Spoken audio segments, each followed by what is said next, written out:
All right, and we are both live. Flashpoint returns. Ebontis, I missed you, man. What's going on? Oh man, it's been a good couple of weeks. I know catching up with you as you were out in the E3 world living the dream. So honestly, rather jealous of that one, but glad you got to get out there, You got to get do some it, work man. in. You owe yourself one E3 as a gamer.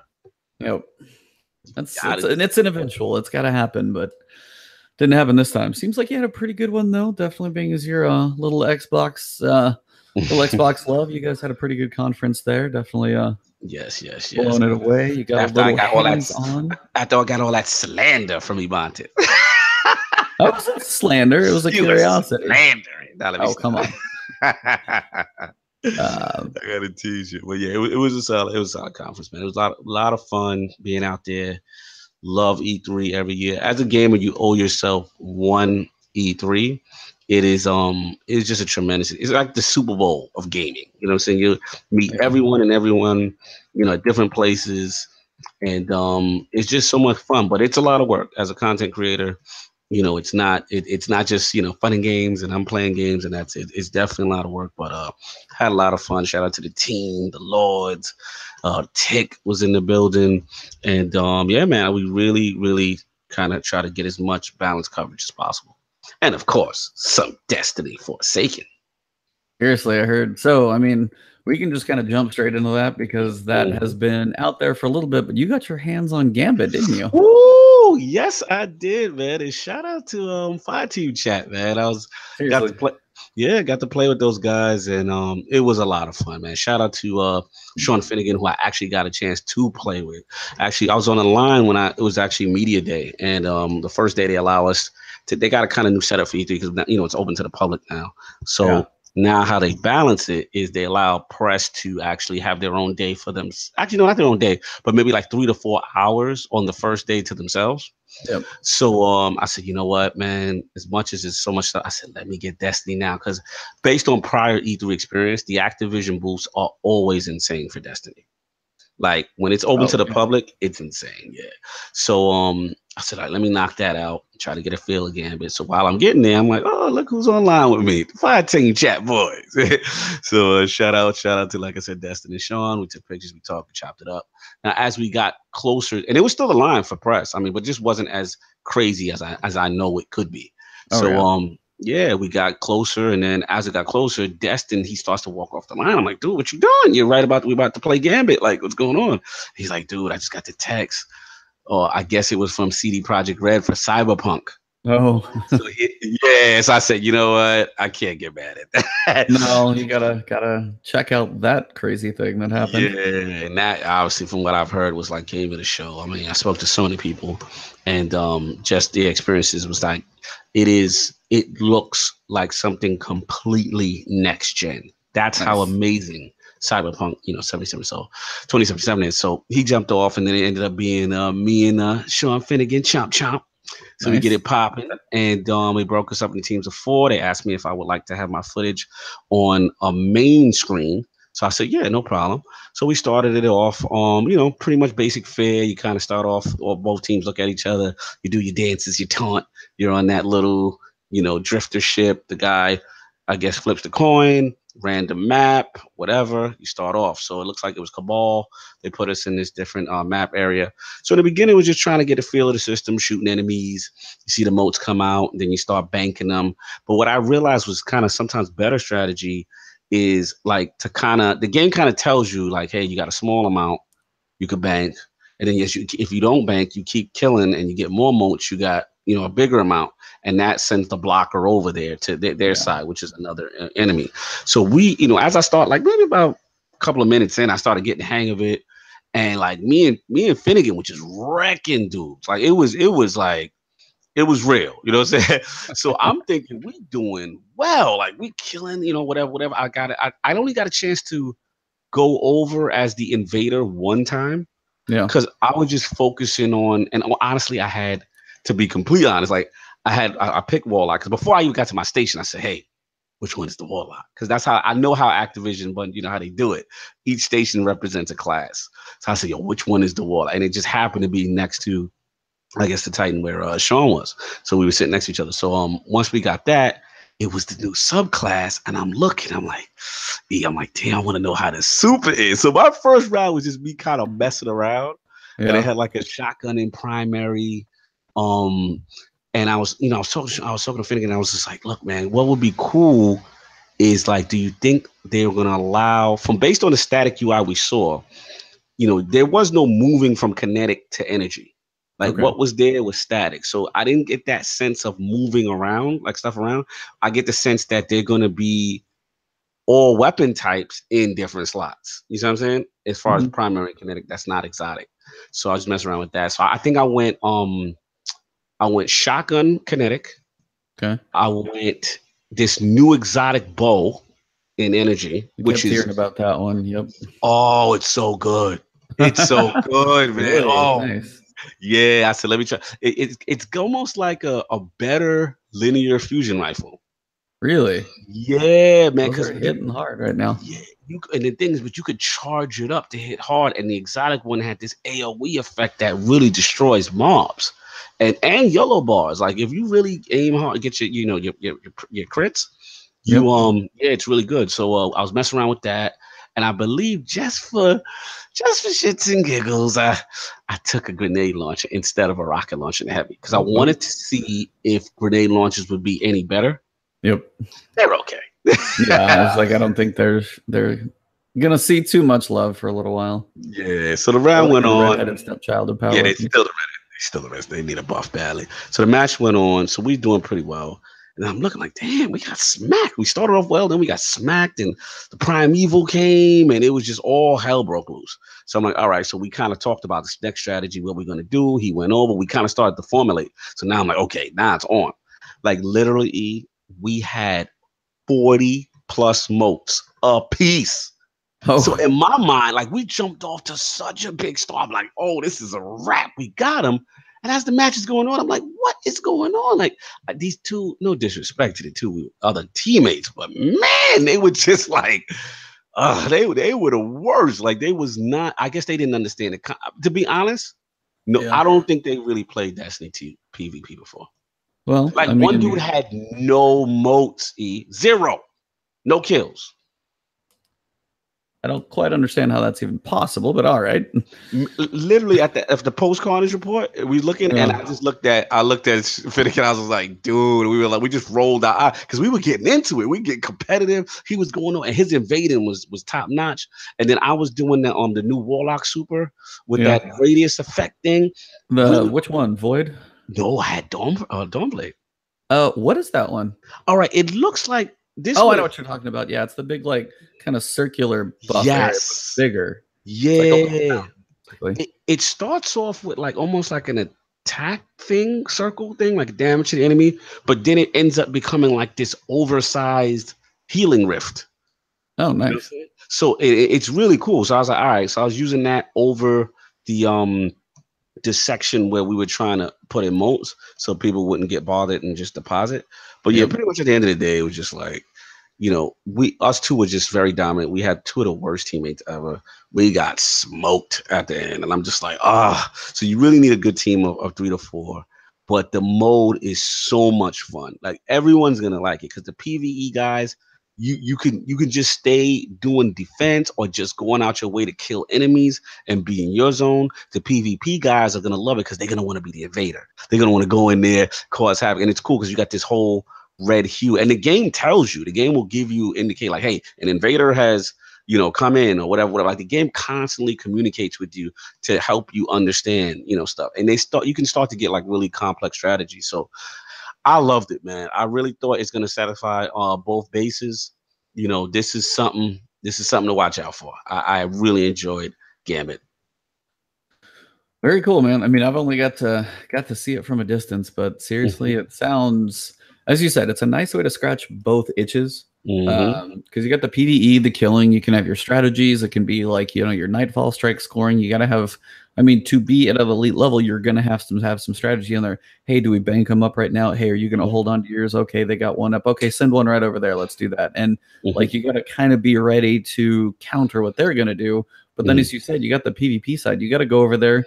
you're not gonna like, you know, show up as like on the radar or anything. But I mean, you get a properly placed rocket, or like you can get a couple snipes from a distance, and then you can just mess them up. Yeah, man, absolutely. So, Absolutely. There's so many strategies involved. Sniping, everything you just said.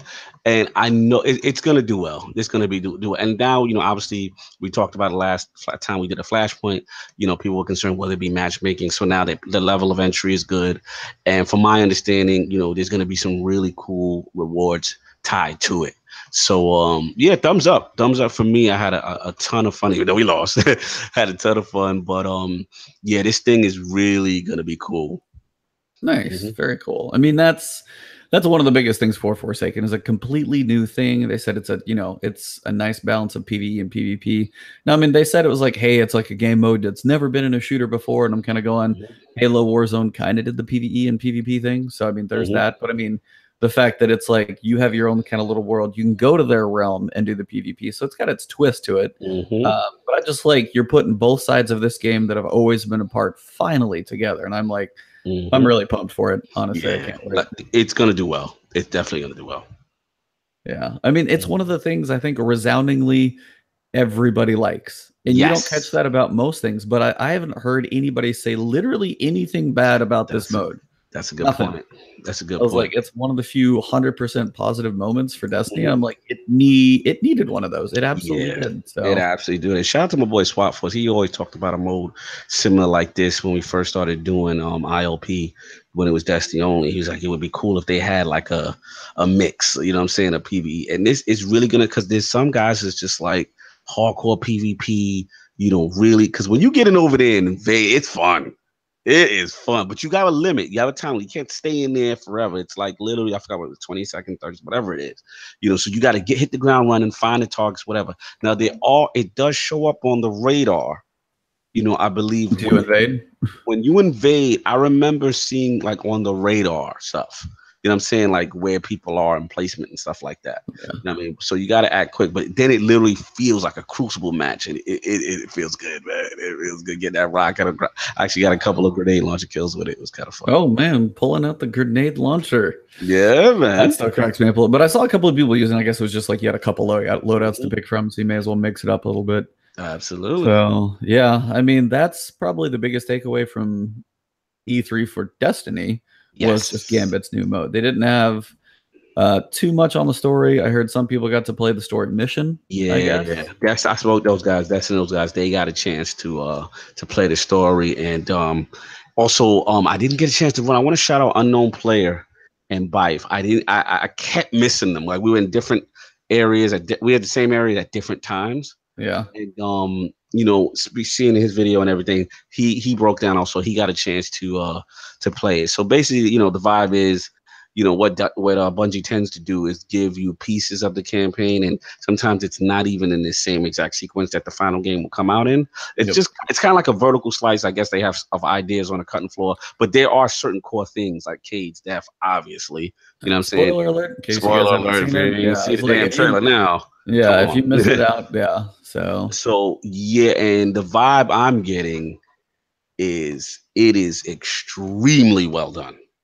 Yeah. And so far, at least that first piece, even by like, I mean, come on, he's ripped him apart on the story before. I mean, in a reasonable way. He's not like crude about it, but it's just, I mean, Destiny's 2 story has its slacking parts. I mean, it just does. It's kind of incomplete, uncoherent, doesn't have weight to it.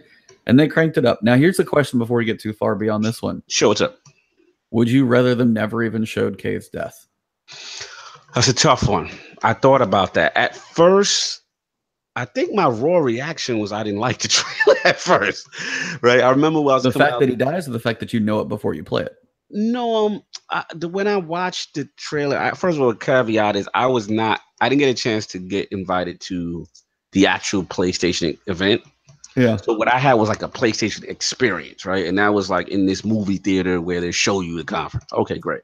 So I get there, and for whatever reason we got there, I don't know if it was late or whatever, but yeah, man, like they had us like really up in the front. So I'm looking up, and I didn't have the greatest vantage point of everything that was going on. So I had to rewatch it. And when I rewatched it, because when I spoke to you and we were going back and forth in text, I was kind of pissy. Remember, I was like, I didn't like it. I was pissy, right? So I said, you know what? Let me go home, watch it again. And then when I watched it again, it had the effect that I think everybody else had that Yeah. liked it. So I was cool with it because as far as your original question, which is about spoiling, shout out to Gamer for it. He says, "Rest in peace, Kate. Where do I turn my flashpoints?" Yeah, flashpoint is gonna have a new meaning to come forsaken. But yeah, man, it was one of those things where I said, no, I thought it was done well. I think they needed that. I think they needed to show it because Destiny, like you said, always gets criticized for no story, right? It gets Yep. criticized. And to me, this is the best emotional moment they can do. And it signifies a lot of things, in my opinion. Like, a lot of people didn't like Destiny 2's whole turn to jokey, not blaming everything on Cade. You know what I'm saying? But it's like, they had that comedic turn where things weren't as dark and weren't as serious. So that's the number one most beloved character, you know. Yeah, I feel you, Game Forte. It would have been dope if they'd have held on to it. And I'm not opposed to the way they did it. I think it's making the base want to play because it's like, yo, why is Aldrin doing this? Right? What's going on? And this is our boy. And then why was Cade in this situation to begin with? And the queen. So it adds a lot of questions. And I think for marketing wise, I'm cool with it as long as, from my understanding, he's dead. But as long as there's no BS and no magical, because it's just going to defeat that whole weight of the death if they do that, in my opinion. But what did you feel? Did you feel it was a mistake for them to kind of show it? How did you feel overall now? How did you okay, so let me explain my little drop of how it happened. I'm sitting there like watching the Sony conference just in the background. Granted, everybody's like, this is a weird Sony conference, and we'll dabble in that for a second here. Basically, just the idea, like Sony had their main pillars. Like they knew what they were coming out with, and they honestly focused out what's coming in the next, year or so. And they had the gameplay, they had the live music, and they're going for more of experience. And honestly, for them, I think it's like they know we have 4 good games. We want to play them. I'm still not sure about Death Stranding, by the way. Yeah, I'm real confused as to what we're doing. The baby carrying UPS. Yeah, the whole baby and like the little flashing. Now it's like, granted, the concept of when it's like when he like him walking around, like the worlds look gorgeous in that game. Like just him walking around, seeing the mountains and stuff. Like the worlds look cool. I was like, there just has to be something to do in those. But when he actually walked out of like the warehouse and like the little flashy thing like showed where all the guys were, and you look up in the sky, like, okay, that's kind of serious. Like there could be something there, but I don't want it to fall empty. Yeah. But for me, I'm watching that stuff with my brother, and I have it on my computer. We're going through, and I'm like live streaming it through Sony's Twitch, not like E3's Twitch, like directly through Sony's Twitch. So I'm watching, we're playing PvP, and he's like, hey. And I was like, what? And then my stream cuts out, and I was like, what's happening? He's like, so like, I didn't catch the first live moment. So I'm like, dude, what the hell just happened? I literally could not get back in. And I saw the final point where they're walking away. And I'm like, wait, what just happened? So I was really, really, really confused. So your first reaction and mine were obviously not optimal. But when I went back later and watched, I'm sitting there going like, I had to watch it again. I literally just hit repeat. I was like, what just happened?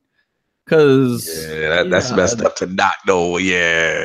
So then you watch and it's like, okay, first Ghost is shot, and I was like, okay, that's a little more serious. Then you see him holding Ace of Spades. You see who it is, the reveal.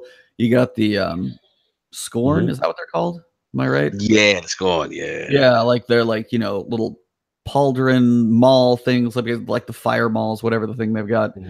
Those things swinging behind him as they slowly creep forward, and then just the shot, and you're like, you look down. I've watched it like 3 times. I'm like, the lights in his face finally dim. I'm like, you did not just. So it's like in the moment, I was like, holy crap! Like I'm hyped. I want to know. I want to go kill Aldrin. Everybody wants like revenge straight up, real fast. But when you get to think about it later, how much? There's 2 decisions, and I know why they did it. It's marketing for sure. Bungie building the hype train. They did it. They got people talking. They had a little funeral situation outside of E3 I saw for my God. Yo. Dude, I saw that picture and I was like, dude. I don't think that was Bungie. Like, I think that was the fans. Like, I'm dead serious. Like, dude, this thing was out.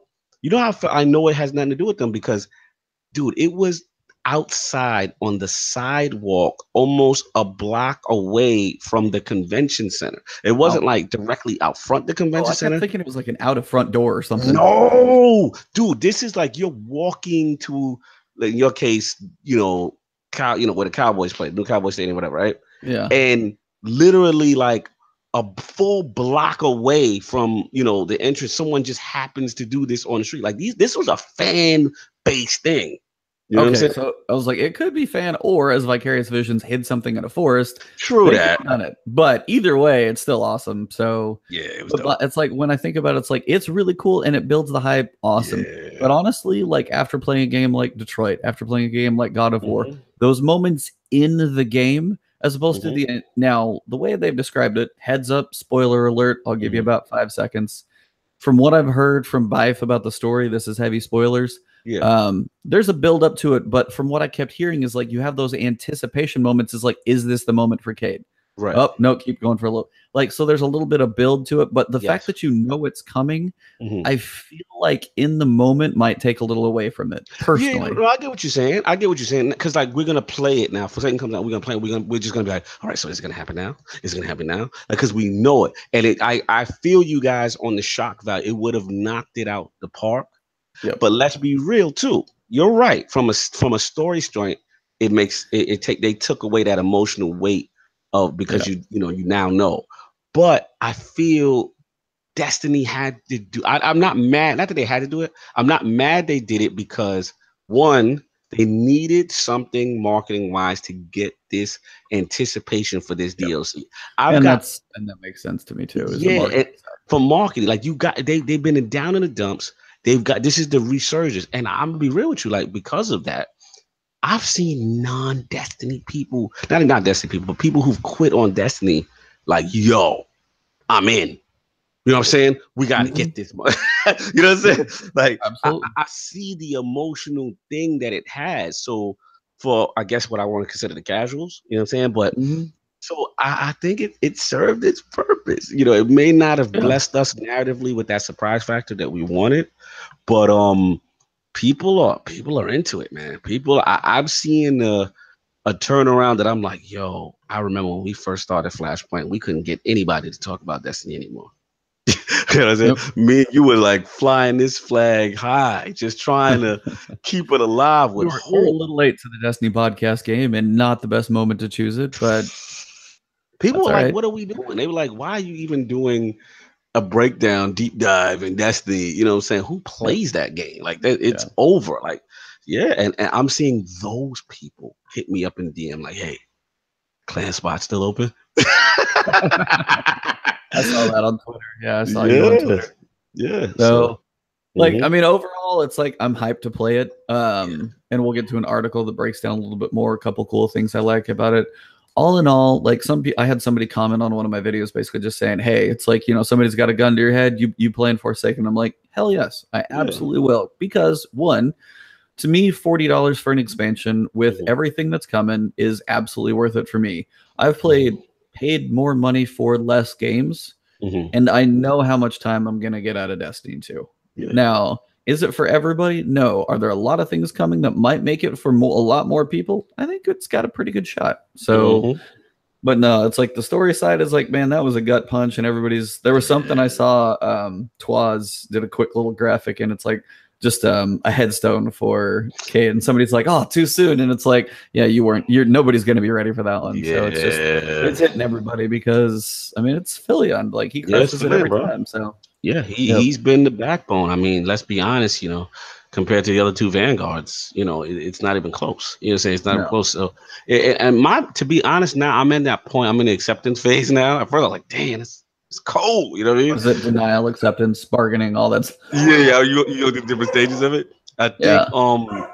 Sorry for about my me, dog. that's cool, man. Shout out to the real Saladins Wolves you Yeah. got back there. The real Iron Wolves.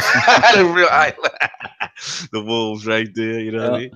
But I think I'm more curious of who the replacement. The Hunter's going to need a Vanguard. Yeah. No, that's seriously a good question because you got what Shiro for. Mm-hmm. Honestly, I'd like to see Anna though. And did you see that artwork that Bungie put out about a said that looks very similar to said queen? Hold on. Where at Twitter? It's been. I'm trying to. Did someone put it out on Twitter? But I mean, yeah, it's definitely floating around. They're floating around Twitter. But I know on Bice video, he's got it. Astro, shout out to him. He's got it. Yeah, I guess they sent out some promotional, and unknown player. They sent out some promotional imagery of this character who has this unique double Oh, barrel hand I cannon. know what you're talking about. Yeah. Yes.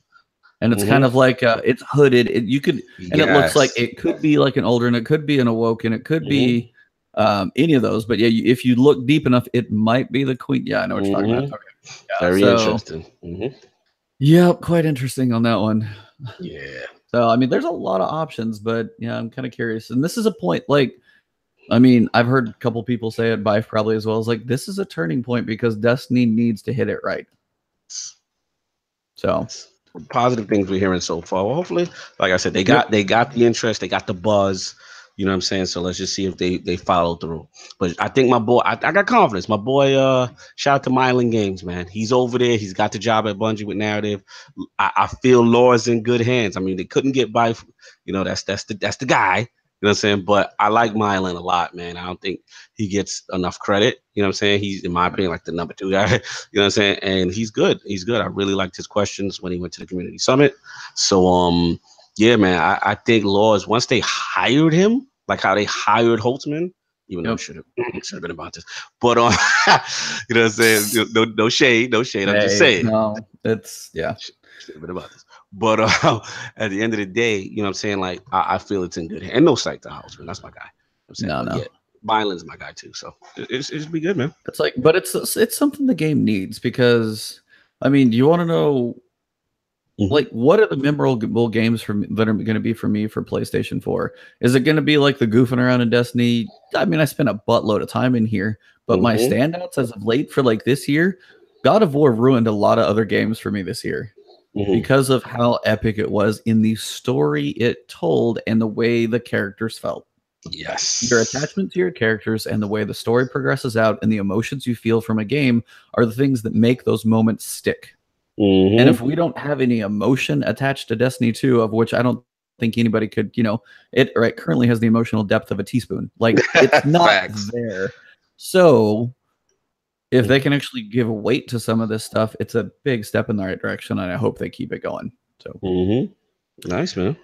Yeah.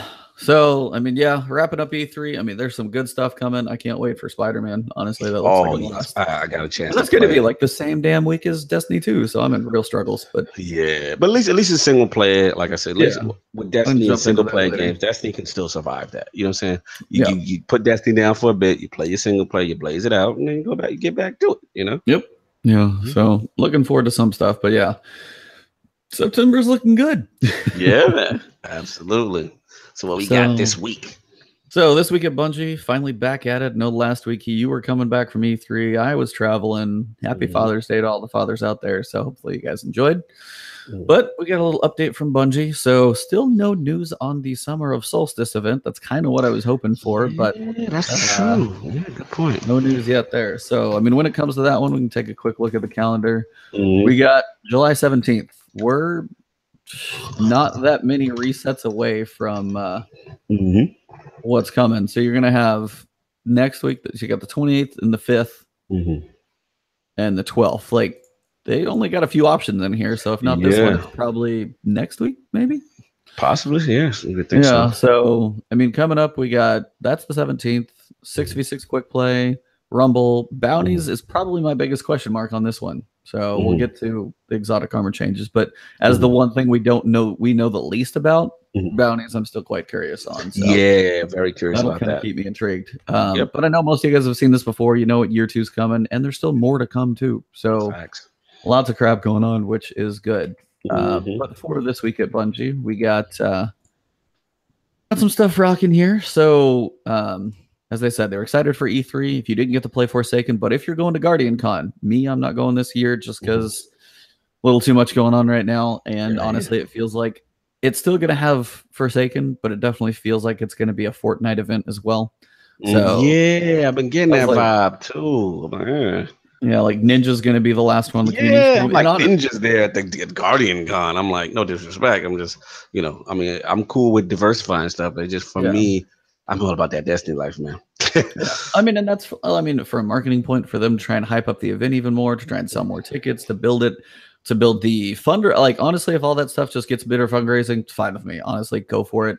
It just, for me, it wasn't feeling right this year. So Yeah, same. maybe another year we'll meet up down there and go grab a drink again. Absolutely, man. You got to do it. But Forsakken's going to be there as well. So if you didn't get a chance at E3 and you're going to be in Florida, go play some Forsaken. Should be cool. But Iron Banner is going on right now. If anybody's really too hyped about Iron Banner, I can't quite tell. I know you want that Warlock set. Me. It's that this Iron Banner is all me, man. Let me tell you, it's all my Warlock stuff. I need my Eye of Another World. I need that ornament. So I got to grind for that because it makes the helmet look so much better. And then I gotta get that Graviton, bro. Like that is Graviton is already disgustingly good now, right? And Now if you're on console, oh, it's insane. So it's like now you're giving me hidden hand, better target acquisition. This thing's already a laser beam. So like, oh man, I have to have that. Like that is my go-to. My loadout right now, dude. I'm wrecking. I got this new I got this new submachine gun. Let me give you a little hint right now. You know, I always give you those little Crucible loadouts. Yep. All right, real quick right now. Shout out. This is my new one. Make sure you shout me out when you start getting your KD up. But you got to get this. It's a war mine drop. It's called New City. It's one of them Devon K kind of. Yeah. It's a sub. It's a unique seen that class. I believe it's like a 720. You know what I'm saying? It's a unique RPM for the submachine class in the kinetic slot. So you throw that in the kinetic. You got your shout out to Forte. He know what time it is. Yo, New City, y'all. New City's the new better. I mean, again, if you're a Graviton guy, because there's a lot of my guys are Vigilant Twin guys, and it's something about it. It's like it's dominant. I just don't feel right on me. Graviton is more my style. I do have New City. I'm gonna have to move that over and check it out. Throw that in Crucible. I got New City. I'm doing that, and then I still got I'm a Voop guy, so I still got my Wisdom Rebuke because I love the fact I got so much ammo for it. So I'm flowing with that. Every once in a while, I may throw in like Sins of the Past if I'm just want to clear stuff out.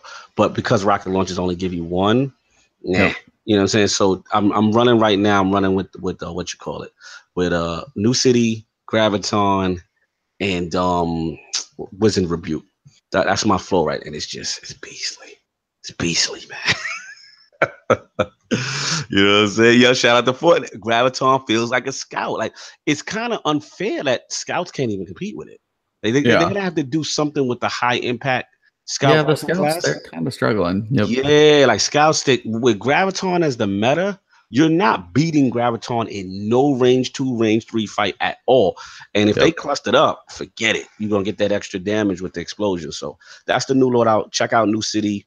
Loving that as my kinetic. A little bit even over Antiope, man. That's my flow right now. Very cool. But yeah, I mean, for Iron Banner, it's like I honestly didn't know if they were going to do anything about the emote. They had a little package out there for a Fighting Lion ornament for like an hour, and then there was a glitch with it, so they just took it out, which is fine. But I was like, I'm just glad they didn't bring the emote back for round 2, otherwise they just would have lit it up all over again. So at least they listened, left it out. Now, if you wanted to have a token of appreciation, I wanted to see that thing come in at level 50. Yes. Just be like, hey, if you want to grind it out and get there, cool. It's like, hey, it's just like anything. If you want it quick and early and you wanted to buy it, fine. But now if you want to earn it, if you gave us the option or just made sure if Iron Banner's up, it's in both places. If you just did something like that, I think it would have gone a little step in the right direction. So, Iron Banner's going on. Grind it out. Have some fun. If you're looking for a good day to play your heroic strikes, I do believe Sunday is going to be your day again. Why so? What's going on? No, it's just your heavyweight for your heroic strikes. The heavyweight modifier. And this week, DFA is this is the week to grind it, man. Yep, it is back. It is active. So they switched that one a couple hours later too. So, that is kind of for sure. So yeah, man.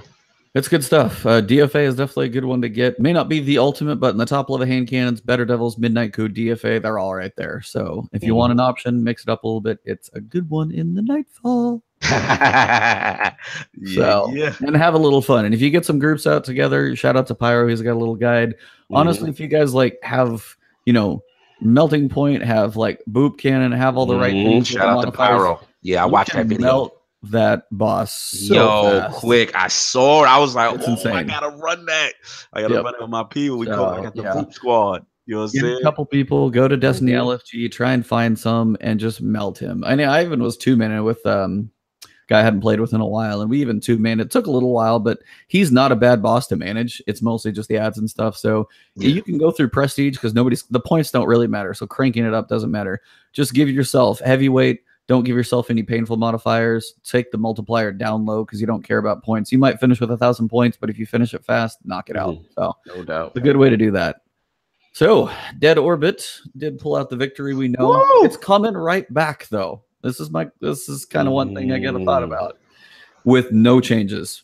Yeah. So you missed out on faction rallies, didn't you? I literally started it just because I wanted to get a little bit of a jump on before I had to like jump on the plane the next morning. Yeah, you didn't have time, so. Yeah.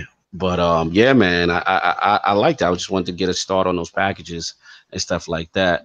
But I like that. What is it? Is it called Renown? Renown. Yep. Yeah, I like that system. It it makes you careful. It makes you cautious. Like you don't want to lose that Renown. You want to get the most, grind those packages, and then I got to get the full Dead Orbit set. I'm still working on that so I can get extra Renown. Yeah, so I mean, I did my 20-minute rant about faction rallies. So I mean, that's what you do. So you did? Oh yeah, I was like, you were out when I popped that thing up. It was probably while you were in the middle of E3. But seriously, for me, okay, a couple things. One, I hadn't done Dead Orbit before. I was New Monarchy, but the big drive for everybody was going to be that Catalyst Graviton Lance. Most people wanted it. So Dead Orbit had pretty solid stats last week. Apparently my Amazon package was delivered. Thanks.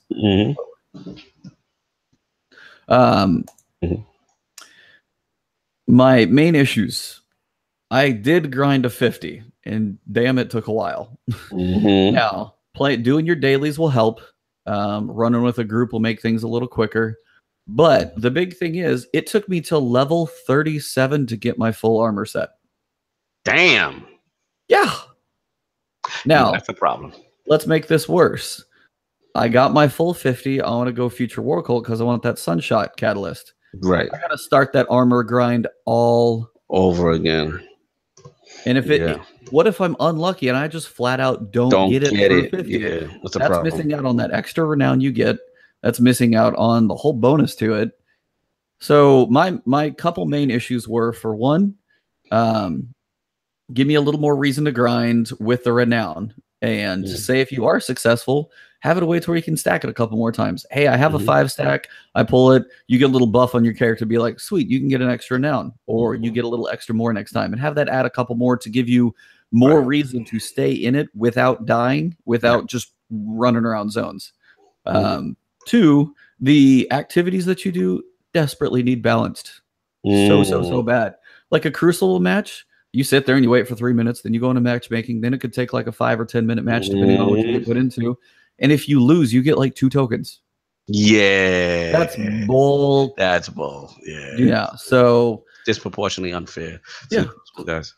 So I mean, same with strikes or whatever it is, it's kind of going, they just need to be evened out. So whether it's a raid or a strike or a crucible match or a lost sector, give me a reason to play more things. I get it. But public events and lost sectors, I know we all played them. Just give us more reasons to do other stuff. So if we are doing the grind and I'm like, hey, you want to go do a Nightfall or something? It's not like I'm wasting my faction rally grind time by doing other things. That's a good point. Yeah, it should be across the board and you should be rewarded accordingly. I completely agree with that. And then my final third thing is find a way. They had 2 things they wanted to do. They wanted to make your decision matter. So it is an account-wide thing. Okay, that's fine. But if you want me to actually be, say, like, I want to be loyal to Dead Orbit, I have my, my Guardian's beliefs are with them, and I feel like, whatever. If you want to give it a little more weight, don't make me completely bail on my level 50 faction I just did just to go get a different catalyst.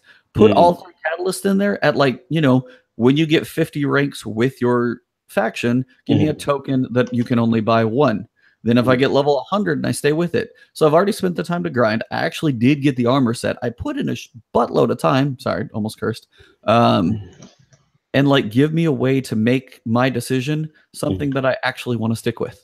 Otherwise, we're all just going to switch up for the catalyst and it doesn't really mean squat. So, I mean, yeah, 1 per account is fine, but and the other pieces too, like say you have no time in this last faction rally. Okay. Yep. Whatever you started with, now you have to pledge to it again if you didn't get there. And if there's only 3 weeks of it, you literally have to get 50 in all of them. Otherwise, you can't do it. But what if this next time around, you have lots more time and you could potentially grind like to level 75? And then you could get, you know, 1.5 catalysts, and then your last one you could go for the long grind to get the other 2. If you have 150 levels at a faction and 3 faction rallies, I think you could deserve pretty much anything they're going to offer you. Listen, like, I'm with you. I mean, I'm gonna be real with you. Like, I like the initial changes, but it's like I don't like that it goes away. I'm with you there too. Yeah, why make it so short? Why make it 1 week? Yeah, like why it just, to me, it just makes them useless when it's not a faction. There's no reason for me to go to Hideo. There's no reason, you know, like Shimi and Omi, right? It's like they're getting better, but they're not there. I agree with all things you said, you know, in reference to that grind as well. And then also it's like you said, you made a great point, which is like, you know, what if you're just unlucky and you don't get this, you know, the thing. So my thing is, like, they don't have nothing in place where you can use the tokens to just buy the pieces. Yeah, like do it like Saladin, like you buy, you know, whatever. Like if you missed out, you're unlucky on the boots, you're unlucky on whatever. Why not just let us use our tokens for that? Like they still got some things to do with it. You know what I'm saying? I like the initial changes; it's in the right direction, but yeah, I totally agree with you. I would definitely like, you know, at least the option to buy those things. I don't like that they go away. Because again, I had E3 that week. What if you just can't play that week? Like you're screwed. What if you're on summer vacation? What if you're at anything? Yeah. You're just done. And you miss out on a whole one. It's like, oh, it might not be for everybody. Okay, but that's fine. Games where things aren't meant for everybody, usually those things are like harder to get to and grind to, but there's eventually, like if you put in the time you can. If you time gate crap, don't do that. Straight up stop it. So no, I'm with you on that one as well. Leave it out there. Leave it out. Make it a season 3 thing. And be like, hey, I'm committing. You can get, and that was my thing. It's like, you know, like a couple different guns, all of them suck, so it doesn't really matter. Some ornaments, if you like how it looks, it's one thing. Catalysts are the one thing that are exotic weapons, so everybody's going to have exotics the same, and they are game changing. Those should be available to eventually everyone with some work. Now, if it's 150 levels in a faction, that's fine. That's going to take a buttload of work. But if you always have it active, if you always have it going on, then it just gives everything a bit more weight. It makes every public event mean more. Now, maybe there's a point you could like turn it on, turn it off. If you're like, hey, I just want to grind my flashpoint real quick. I don't want to worry about renown. Cool. You can turn it on, turn it off, whatever. But like, just have a way. It's like if I'm dead orbit, it's for all 3-4 months of the faction rally, and I'm just there, and it's always going. It's always going on. Have a weekly tally on your, you know, public events. Be like, hey, and then at the end of a full season, do something major. Do something like badass. Like if you were dead orbit and your faction won, give me an ornament that attaches to my back, like Trials of Osiris wings back in Destiny 1. And you're like, okay, we won season 3, sweet. Or just slap a 3 on my back. I don't care. Something cool like that. And just like, you got 3 months, have one artist just burn out cool rewards for the 3, done. Yeah, completely agree. Yeah. Faction rallies, steps in the right direction. I think it's been baby steps has probably been the consistent word in all of our podcasts in the past like 5 months. So baby steps continue. Baby steps continue. What we got next? So next, armor. Woo! We got some changes coming. Yeah. I do have to say we got a lot to talk here. So sorry for the quick scanning if that looks terrible in the stream. Sorry. But that being said, so we know exotic armor changes were coming. They weren't done with them. This is wave 2. Yes, so sir. we can go through and basically look at them as we want. We'll start with the hunter and just kind of go through them each by each. I'm going to pull up the normal one so we know what's going on. Yeah. So, originally, Lucky Raspberry increases the chaining capabilities of Arc Bolt Grenade and has a chance to recharge it each time it deals damage. That's what it used to do. Right. Now, increased chance to fully recharge your Arc Bolt Grenade on Arc Grenade hits. Guarantees a recharge on getting a full chain that hits 4 targets. So, now, picture that in PvE. Or in, a clump of Iron Banner. PvP, this will be harder. But in PvE, that's a lot of grenades. That's a lot, yeah. So, and I think you said this right, because I did a quick glance yesterday, and of course I always look at this when I'm like taking like an in-between break at work, so I don't get an in-depth thought on it. You said these were subtle. And they are subtle, but with sometimes more power than you expect. So some of them may be a little better than I give them credit for. They're still just not blowing the doors off of it, but I think my issue is something else. We'll cover that in a little bit. Okay. Guarantees a recharge. So what? And then basically they have their thoughts after each one. Well, just about everybody could appreciate the theoretical infinite grenades of Lucky Raspberry.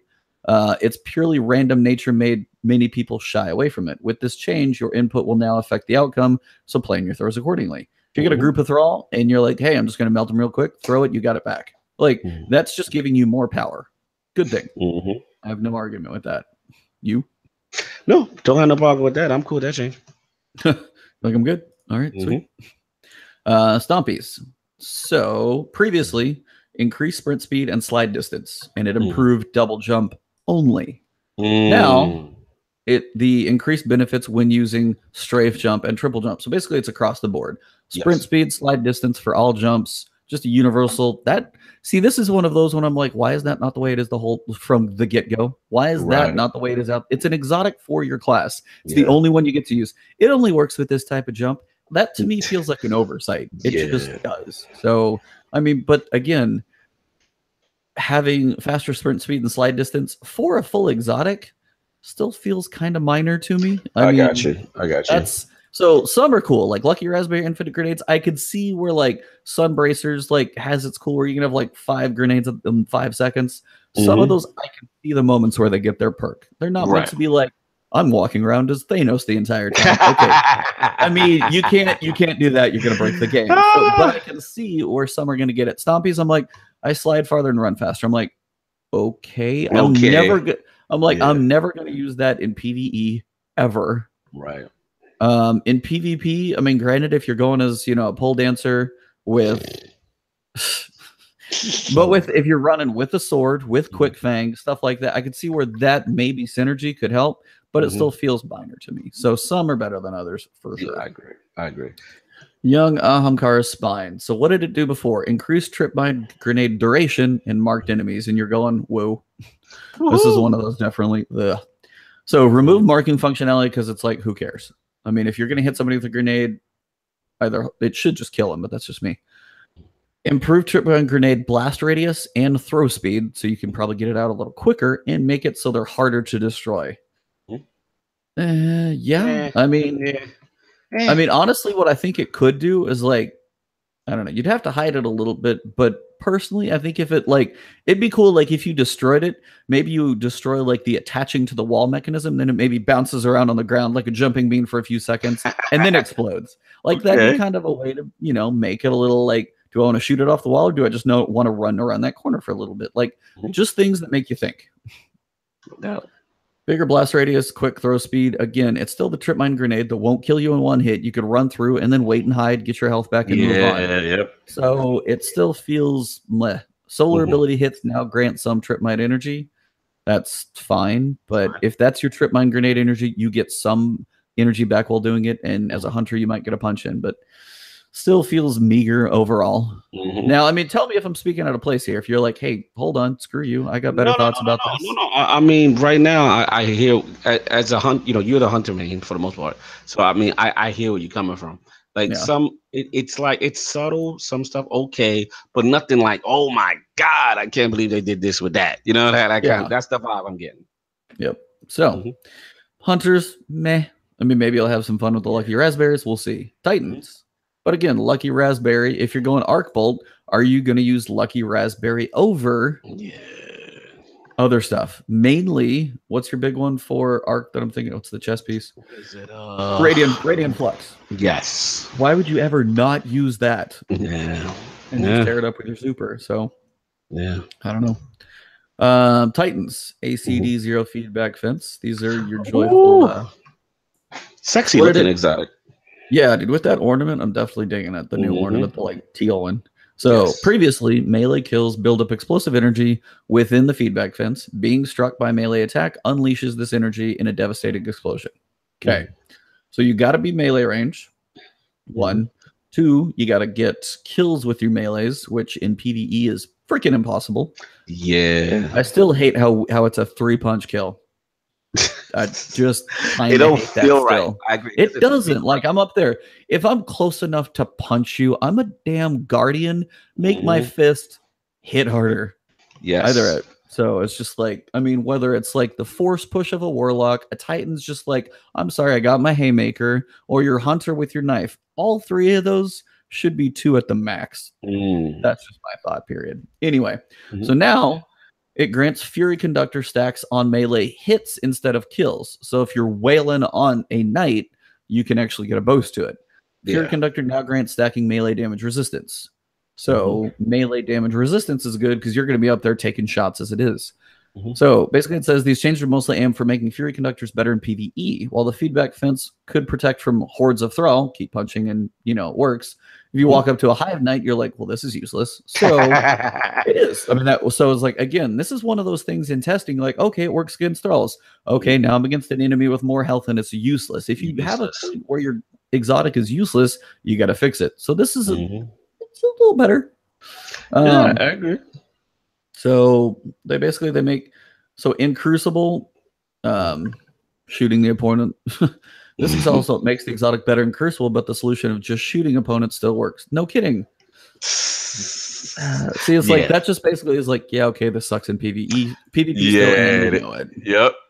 Yeah, so it's kind of a really subtle acknowledgement of that. Doomfang Pauldrons. Previously, Shield Bash melee kills, recharge shield throw, melee ability kills, recharge Sentinel Shield super. Okay, seemed all right. Now, Void melee kills grant more super energy. Okay, that's melee ability kills, Void melee kills. That's the same thing. That didn't change. Shield throw hits will now extend the duration of your super. That's kind of cool. Okay. Titans have a lot of exotics that help with punching things to differentiate this. So yeah, basically, if you shield throw with this one, if you're going Titan, you're going Captain America, shield throws make it last a little longer, which, you know, in turn balances something else out, like Radiant Flux. Have the supers last longer with an exotic. I think most exotics need, or most subclasses need an exotic that extends the length of it, because that's your one time you get to use it every 3 or 4 minutes. Make that thing a little more worthwhile, and that's what your focus is. That's your build. I agree. Doom Marchers. Next one. Uh-oh. No, I'm just saying. I mean, this is what is it? Reduce the time to activate the linear actuators while you are sprinting to 1.5 seconds down from 5. Interesting. Increase the damage of chain lightning effect. So let me read what it did. Increase sprint speed. Okay, that's still the same. Right. Sprinting builds up a static charge. That's from 5 seconds down to 1.5, which is huge. After melee attacking an enemy, that charge will chain damage to nearby enemies. So basically, it's 70% stronger in PvP, 440% stronger in PvE. That's a buff right there. That's a large number. I'm glad it's not 4.4% increase, little baby, or 0.04%. I'm glad to see large numbers on some of this stuff occasionally. That's just a step in the right direction. Agreed. While the lightning effect of Doom Archers was novel, the time needed to start up was fairly low. So now it's just faster sprint speed, get it up quick, run in, punch. Basically, if you start sprinting towards an enemy, you'll probably have it ready, punch, have a little fun. See, my only issue with that is in PvE, there's many times, unless you are faced with something like a bunch of thralls, you don't really want to get that close to a lot of things. Yeah. So like the sprint speed's cool. Like, crank the sprint speed up and have the melee be a bonus, so you literally pull like a Quicksilver, like a really fast run by bam. Like, so you're, because I mean, if you're gonna go punch a big enemy and there's some enemies around him, have it be a run by Quicksilver moment, and then, you know, it only lasts for say like 10 seconds, you get a crazy boost. and then you're done. But it's like in PvE, like I don't want to get close to any big ogre. They're just gonna it's like you don't want to play with that style. You don't want to have that style of play with just to suit that exotic. So I definitely hear where you're coming from with that. Yeah. So I mean that's just one of those like same thing with melting point and PvE. It's like it has its perks, but man, it's hard to get in there and risk it for it. Exactly. Are you going to really take that over another exotic that's actually more effective?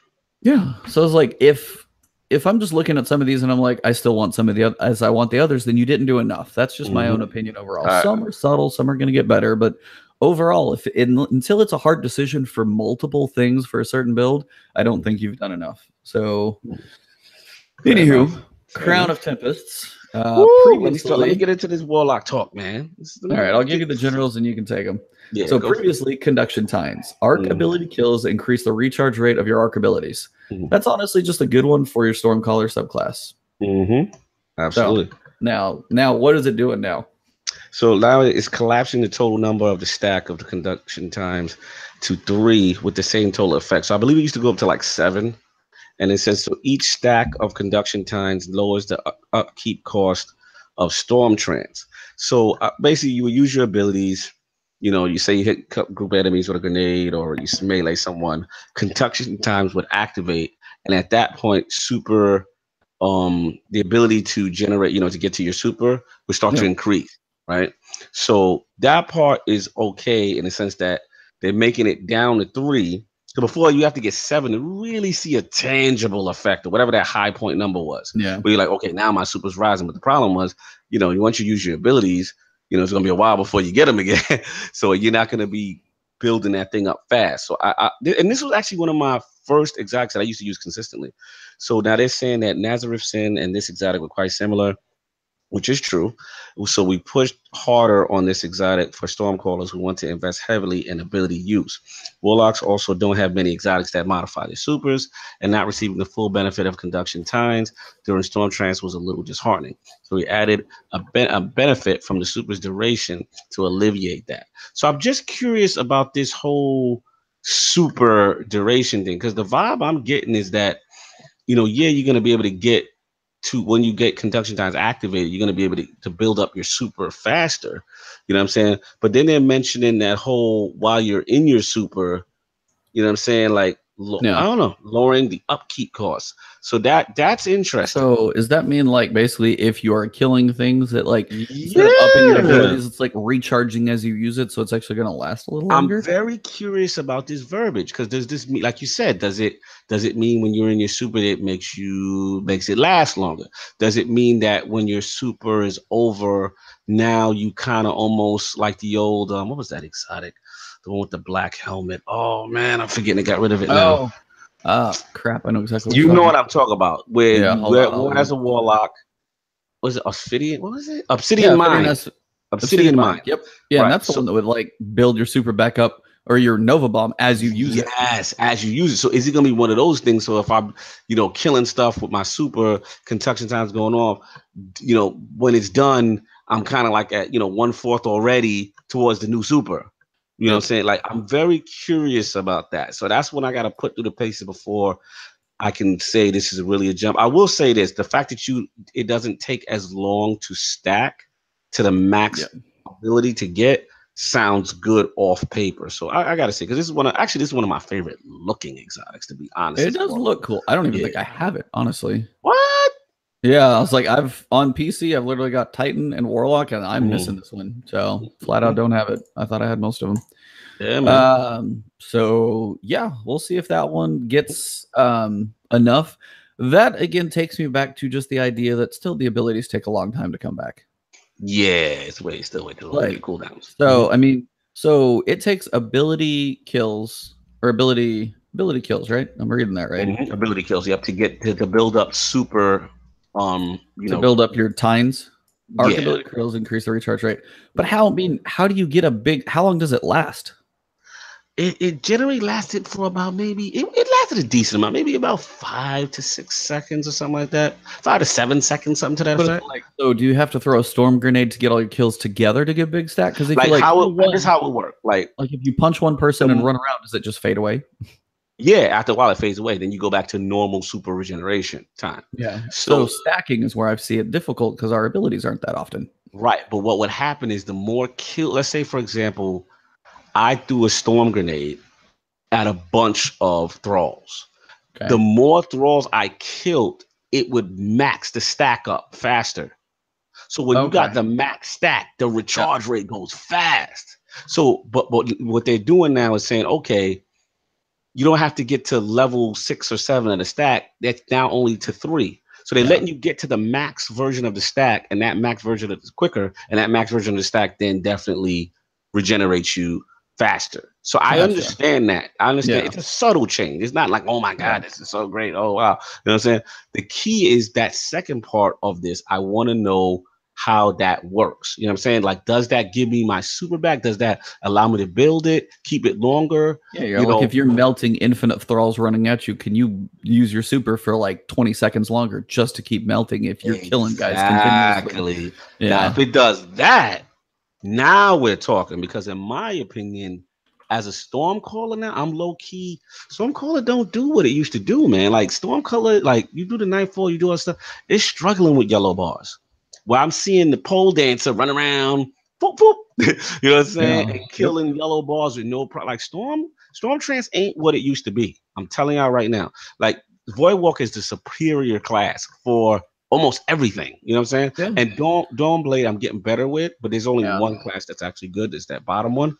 But yeah, I mean, I'm curious. That's what I got on Crown of Tempest because this was my first exotic, and I used to call it the Night King. It looked like the Night King with Yeah, I got you. from Game of Thrones. No, it's all good. Yep, Amazing show. Can't wait for next year. Anyways, moving on. absolutely. Karnstein armlets. So, Woo! Vampire's Caress. Melee currently, or at least previously, melee attacks grant increased resilience and mobility. Again, stacks don't matter in my book, but that's a whole different problem. And they highlight injured enemies, which is always weird to me.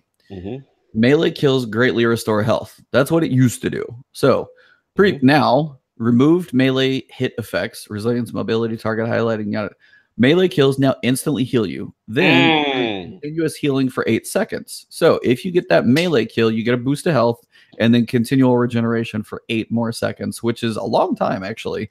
So if you're up in a mix, like you might be able to survive a more painful PvE situation with this thing on you. Yo, this is a big deal. I think this one is because it was actually first. It was this. This is a weird exotic because they actually buffed it before, then they nerfed it, and now they're rebuffing it again. This Karnstein has went through weird changes.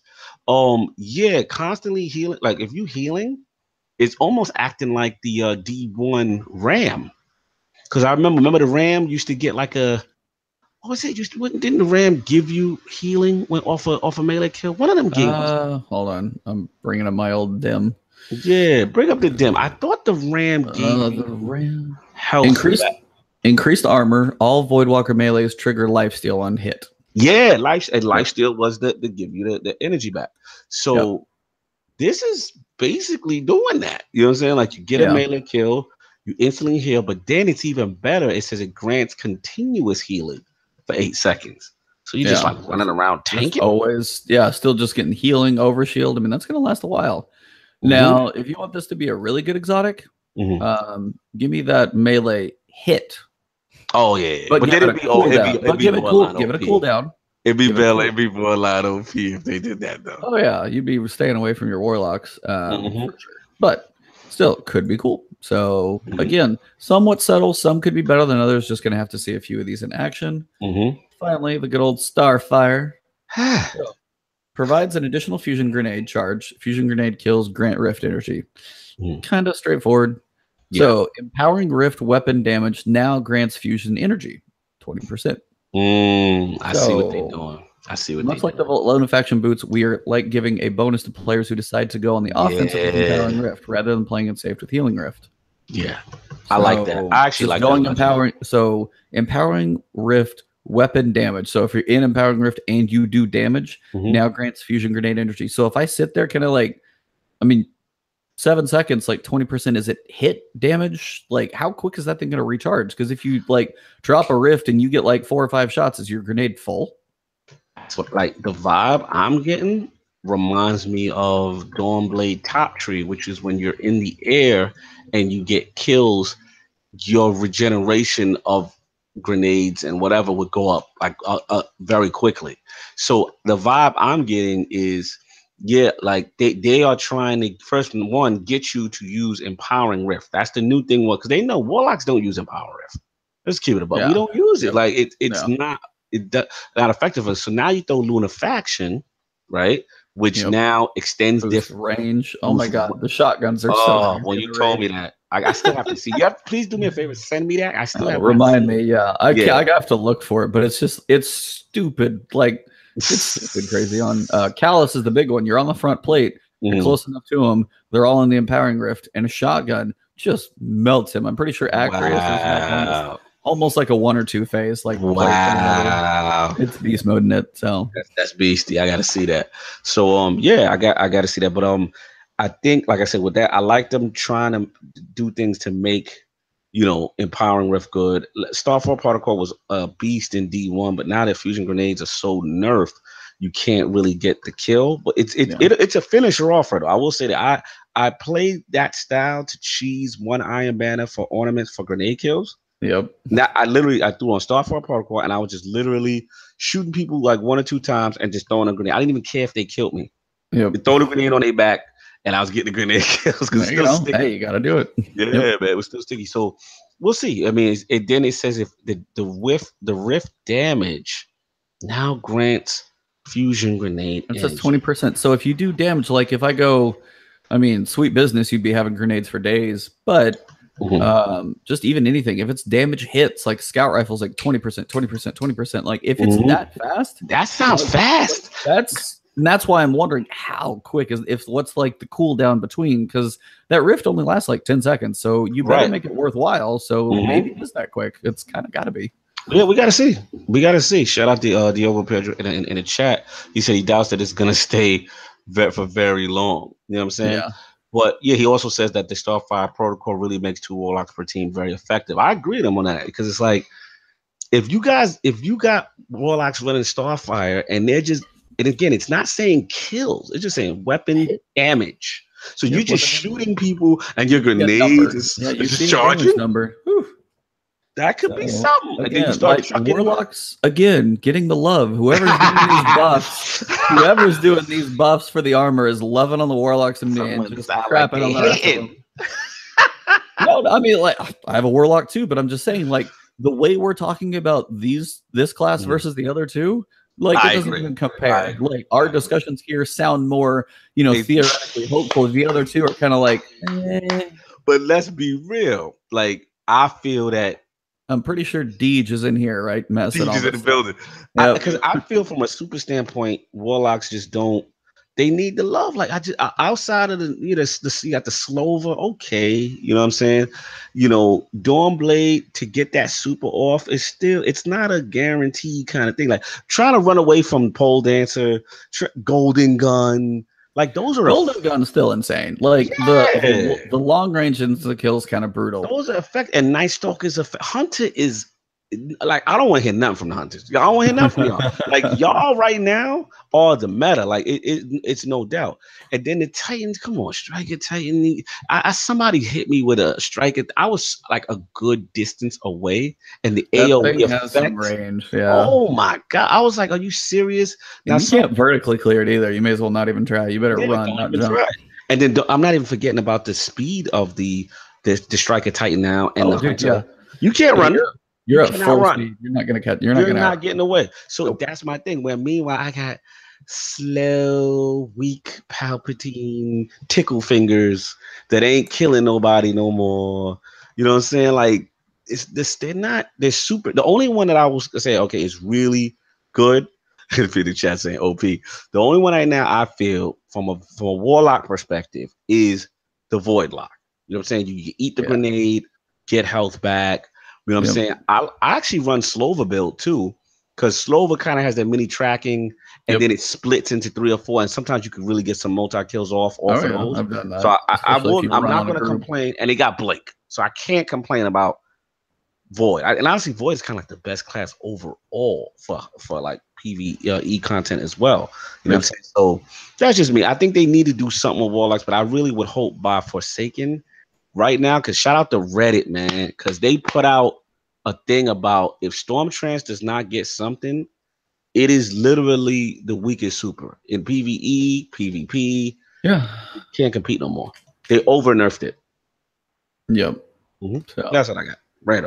But I mean, yeah, that's the stuff on the armor. My big thing that, again, I may be waiting for Forsaken or after. I just want the armor stats and perks, and I still have not seen very much of anything on that, and that's my big worry. Exotics slowly getting better. I mean, some of these, as we're saying, like some are still mediocre, some are kind of potentially through, like, you know, could be fun. But I was like, with whatever armor I have 4 other slots to fill, and if I don't care about those, that still kind of sucks for the grind. So I've been saying it for a while, and I told you, I was like, just Destiny. It's like, it's been 1,200 days since the vault has been increased. It's like, it's been way too long for D2 that armor having any effect to your character outside of like minor mobility, minor resilience, minor recovery.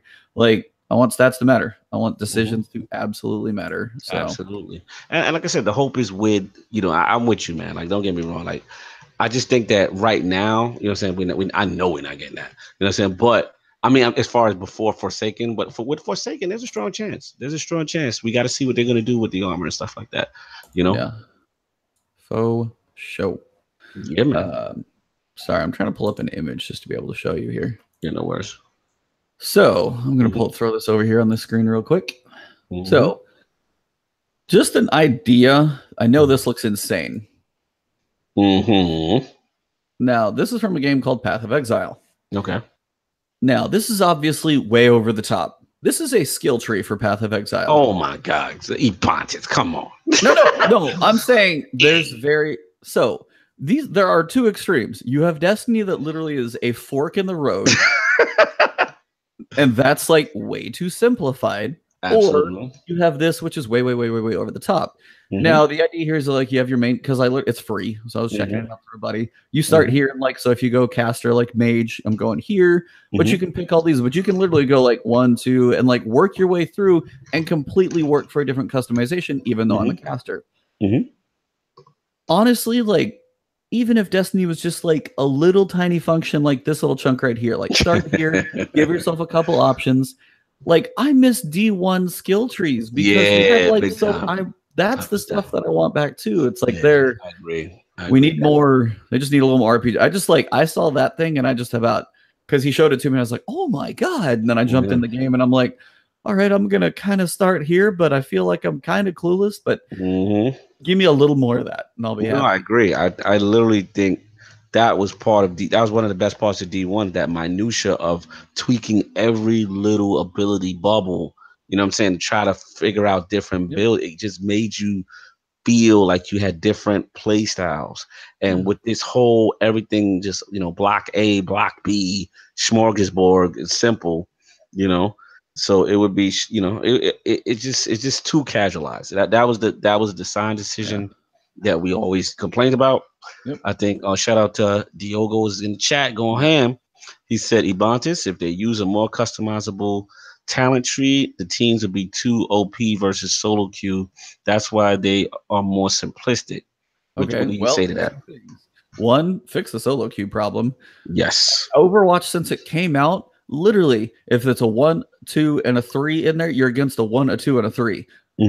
Why is that so hard? If you had it right in the beginning, your player base may not have run away from you. But that's one. The other piece is, now, anybody who actually, you're going to have your casuals in any game. You can have somebody in Destiny that's running, hey, I'm running Warlock and I don't even have the right jump on. I may not have a grenade I care about.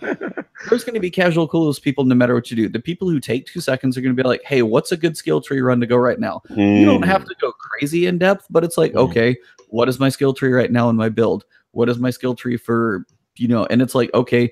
And like literally when I would do a Nightfall guide video, I'd be like, okay, I'm sticking with this bubble. I'm going with this one for fire, for health regen, a couple things to pick and you're good. Like if you take away the customization options, everybody's playing the same, and then you literally just have a class shooter. You don't have an RP. You don't have a. That's a good point. You don't have a guardian. You have a class shooter.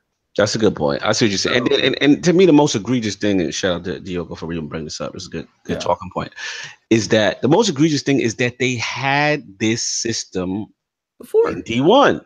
Yep. So you can't, I'm always against games, and this is any video game. I used to get this mad with sports games. Like, I'm always against a franchise regressing features. Like, you are not allowed to regress a feature that you yourself implemented in the initial game. Yep. You know what I'm saying? Like, you can't. I'm still mad, and this is completely off topic. For my Madden players, any few of you, or one of you, or two of you in the chat, if you play Madden, like there used to be this thing called defensive assignment, where you can you can customize the defender to guard a specific offensive player all around the field. Just think that Deion Sanders Cowboys back in his head, right? Yep. Since, like, for whatever, Madden has taken that feature away. And you can't do it anymore. So I don't know what the design choice, maybe it was an AI thing, maybe it screwed things up with their AI simulation. But the point of this whole matter is it was a feature that was in there that was beloved, and now they just take it away. And that's all I'm saying with the skill tree. And that's where I agree with you, is that with the skill tree stuff, I definitely feel, you know what I'm saying, like we need to go back to D1, where imagine at least if we can pick between the different abilities from top, you know what I'm saying? Like how it used to be. That's all we're saying. Yeah, like so if you pick, you know, say if I pick Void, okay, you have your grenade choices. It'd be nice just to have a little variation on those too. Yeah. So say I pick a Void Wall grenade. Say it's horizontal or vertical. Even something that simple gives you an option of how you're going to, like, do you want a wall for somebody to cross, or do you want to light up an entire strip so there's no way in hell they're running through it? Right. Do you go on a storm grenade? Do you want a smaller condensed storm to put on a heavy enemy? Or do you want a larger vast storm that's lighter damage on a bigger area? Just like tagging people, but maybe killing thralls. Just even those little choices, and then give me a few more. Let me have not just like all of 4 or these 4, and that's it. And that's like literally your only choice. Just give me a few more options. Okay, so so you're saying better players used it to massacre people. Okay. Yeah, good. That's kind of how that works. Like, that's what I'm saying. Like that. See, the problem. Shout out to Diago. I love Diago. Like, he's always in the chat. He goes super hard for ILP. Love him. So we're not trying to attack you. I'm trying to say, like, these are good. Honestly, this is a good perspective. Like, absolutely. This is where I'm at, Diago, and I hear where you're going. And what you're saying is what Bungie did at the start of D2. They didn't want to casualize. They wanted to casualize. They wanted to make it more accessible. The problem is, as we've discussed in Flashpoints before, when you casualize something and you make it easy, then what happens is the hardcore get bored. Then the casuals, once they play and they got everything they want to do out of the game, they're going to leave. It's the minutia like that, the customization. It's the minutia like weapon rolls and random weapon placement. That's what gets people to keep coming back, because they're like, yo, I found this new build. Yo, let's try it out. Oh, I got this drop with said roll. You know what I'm saying? Yo, this makes this gun a beast. Like, that's that everlasting gameplay loop that made D1 what it was. When you take that away, it simplifies the game. You get everything out of the game that you want for the initially. You have fun. You get everything out you want, but then you don't really come back to the game because you don't have that minutia. That's all I'm saying. Yeah, I mean, that's a balance to make a game accessible, but also have a very high skill ceiling. It's okay to people to jump in a game and be like, hey, I can run around, I can shoot. And this is where I think their matchmaking needs some work, or something along the lines of like Overwatch does. They need a ladder or a tier. They need a gold, a silver, a bronze, a platinum, a diamond. They need something like that to separate the players into a chunk. Like, you need to have, like, if I'm mediocre and I'm not claiming to be amazing, I'm not going to be in diamond tier. No way in hell in Crucible am I in diamond tier. Dude. So if I'm in that middle tier, I'm at least hanging in that middle realm. Cool. Now, if I work on it hard, you know, I'm playing against people similar to me. Playing against people way too high against you doesn't make anything that much fun. Playing against people you stomp on, you don't get better. Playing people who are roughly around your level, say if there's 100 and I'm like, in that gold middle tier, I'm say 90 out of 100, but I'm sitting there playing against a guy who might be 1 in there. He's still in that relative realm. He's kind of out of reach, but I can work on creeping up. That's how you get better. That's what, listen, man, I used to get stomped in trial. Sinister tell you, I wouldn't even touch trials when Destiny first started. I'm like, hell, I used to get destroyed. Even my first couple of Crucible experiences when Destiny 1 started. Like I got stomped. I was just like, you know what? Mm-mm. And then I remember going to the tower. I remember seeing people with unique gear. I remember seeing the trial set for the first time. And I was like, I need that in my life. I was like, I gotta, Exactly. and I got Gotta figure out how. stomped until I started playing with a regular group and just trying to get better. And they were like, look, don't worry, we play trials. You just do this. They carried me. I'm not gonna make any. I got no ego. I got carried to my first lighthouse. Trust me. You know what I'm saying? And Absolutely. I was like, but it felt so good when that doctrine of passing dropped for me, kid. Like, those are the moments, those get good moments, so to speak. You know what I'm saying? And that's why I love everything we're seeing with D2 right now. Like, yeah, maybe people don't like the losing streak of glory, but I like the fact that there's that Redrick's Claymore. When you see somebody with it, you're like, yo, he put in that work. You know what I'm saying? You know what I mean? Like, that's those are things to strive for. You know what I'm saying? And I hate it when D2 came out and they casualized it, you know what I'm saying, and made everyone, you know what I'm saying? Like, it just get all the raid weapons and all. Like, come on. Hawthorne was giving stuff away like it was candy, and I'm just like, You know what I'm saying? So that's my rant on that. But yeah, this is good. These are good talking points. No, I mean, absolutely. And that's kind of one of those, that's like, think about a game like Fortnite. You can run in, I mean, Battle Royale, sorry, Fortnite's different, but Battle Royale for Fortnite, you can run in there, you can have some fun. PUBG, the same thing. To get to that elite level, it takes skill. Now, sometimes, like, I've even, like, won a PUBG match. I've had, like, 2. And I've played I mean, they're few and far between, but that makes that, like, desire to try and get better, that desire to play, hey, I'm going to play a little safer. And there's some RNG involved, and you understand that, but it's, the higher the skill, like the people who can turn around and like ride a rocket, the person who did that the first time in Fortnite, that is insane. Yeah. But that's the level, you can't put the cap so high that your elite players can't feel elite. Otherwise, what's the point? You don't have anything to shoot for. You don't have anything to strive for. You don't have anybody to watch. You don't have anything to be like, hey, this is a cool thing to do. Cool. Like, I mean, drag sniping in Destiny, like that used to be the way the elites like made it look so easy. And you're just like, how the hell are you pulling that off? But it's like, you want to try and figure it out. Now, sometimes it's like, hey, I may not figure it out. You're better than me. Cool. And I understand. That's why I'm not going to be in diamond tier. But yeah, I think playing around your level, having some distinction between separating your levels, things like that would just be a nice piece too. So yeah, facts. But yeah, always good chat. Definitely good stuff.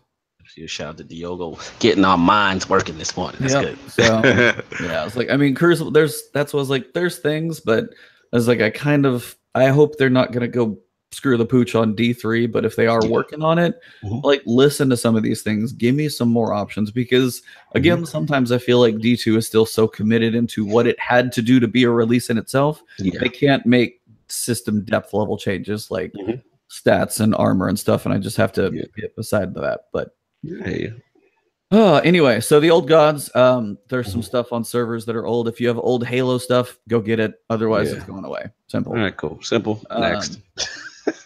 Fighting Lion, that Iron Banner ornament, same thing. If you have the Fighting Lion Iron Banner ornament and you have it on one, leave it there.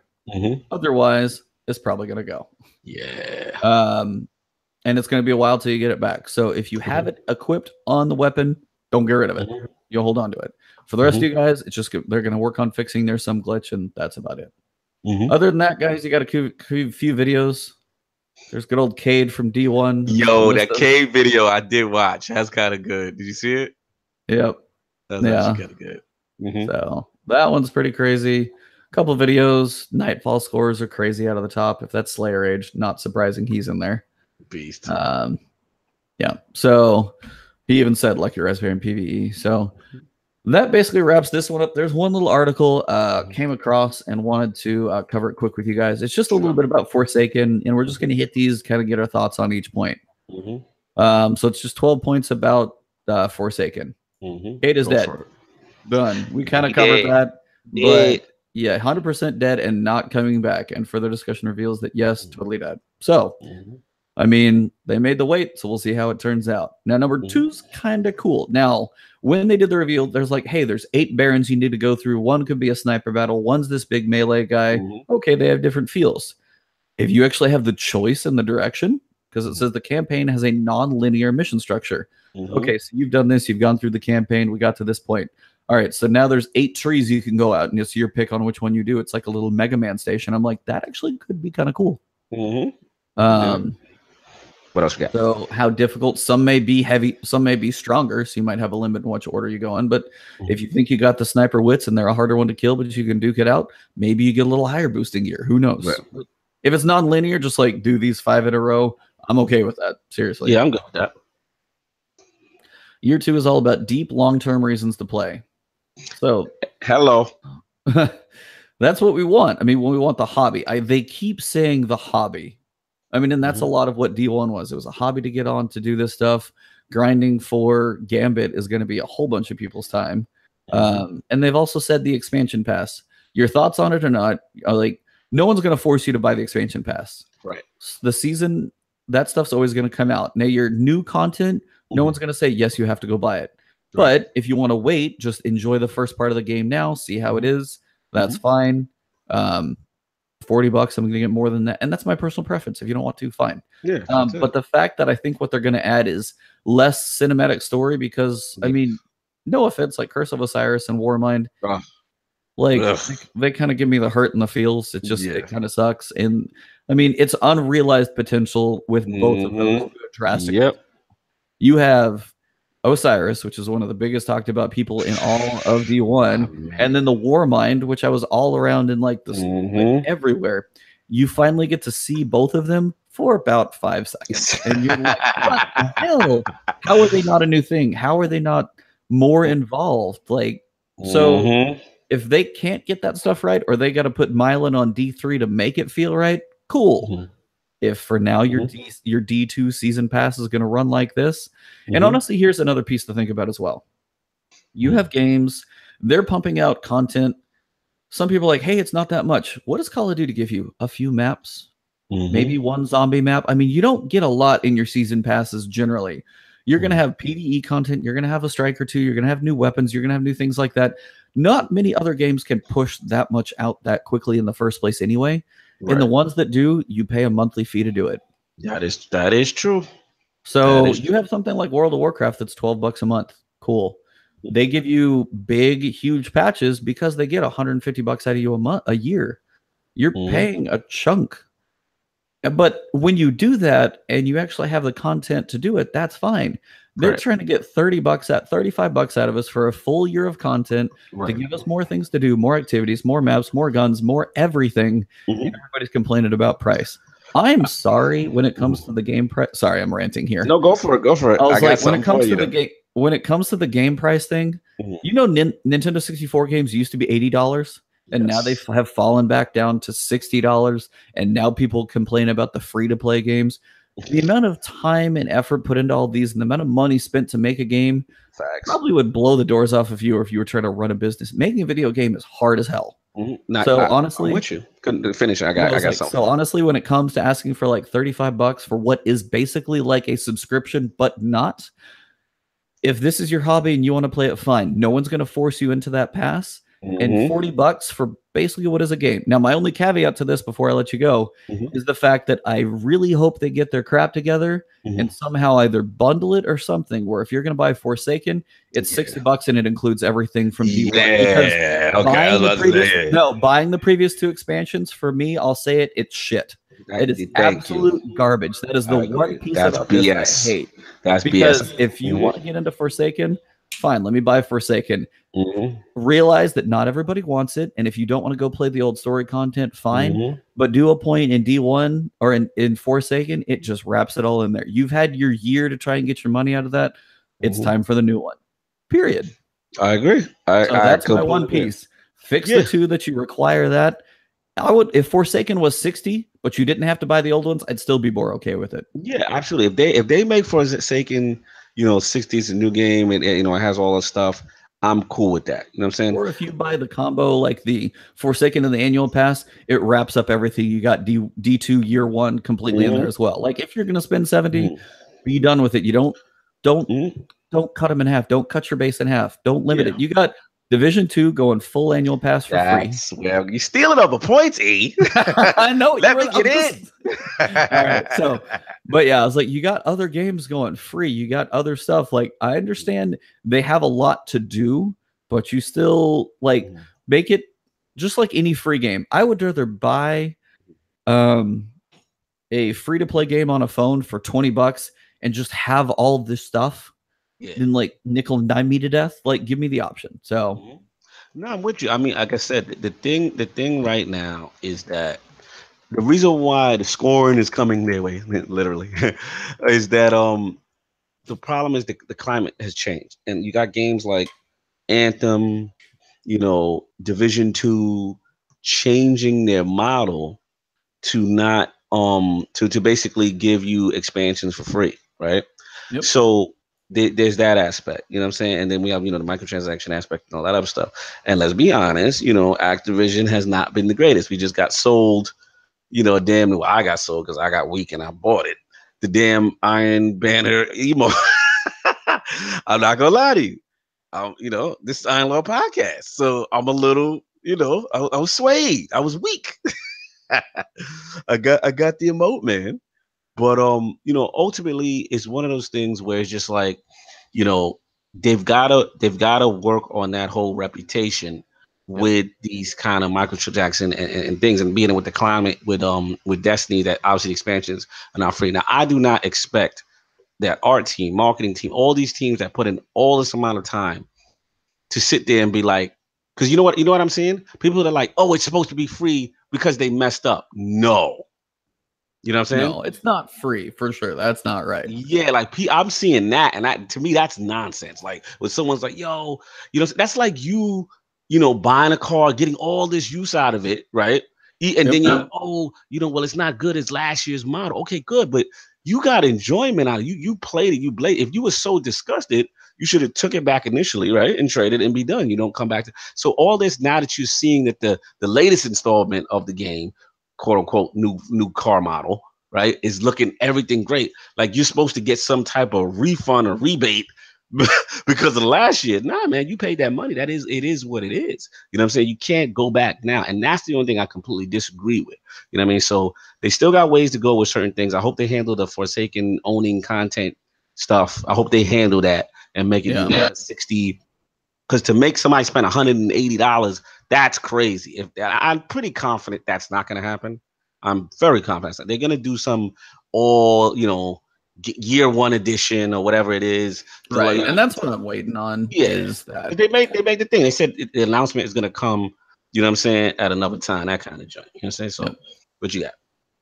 I mean, yeah, that was a big tangent, but yeah, I mean, just long I mean, I did it too. Long point for sure. Sorry about your sleep.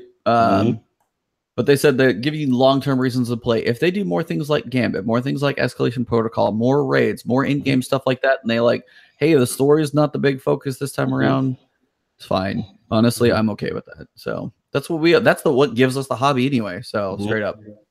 So the Dreaming City will be a challenging, player-driven proposition where the story is built from the experience. So it sounds cool in just the fact that it's actually tied to the story. First off, the in-game world is actually tied to the story. It's not like, hey, we're fighting Callus, bam, or we're fighting Gaul, and all of a sudden your raid's on this other new ship, and his name's Callus. This guy's new. If you didn't do an adventure, what the hell is going on? Yep. You don't have that moment. So hopefully the connection will be there. That's a step in a huge proper direction. And the fact that it's actually just an in-game area. Like, even if you don't do the raid, you can still jump around there, look for the puzzles, do all that type of stuff. You don't need a raid for all of it, which is cool. Cool. It's also an in-game alternative for non-raiding players. Okay, fine. I was a little early on what I said.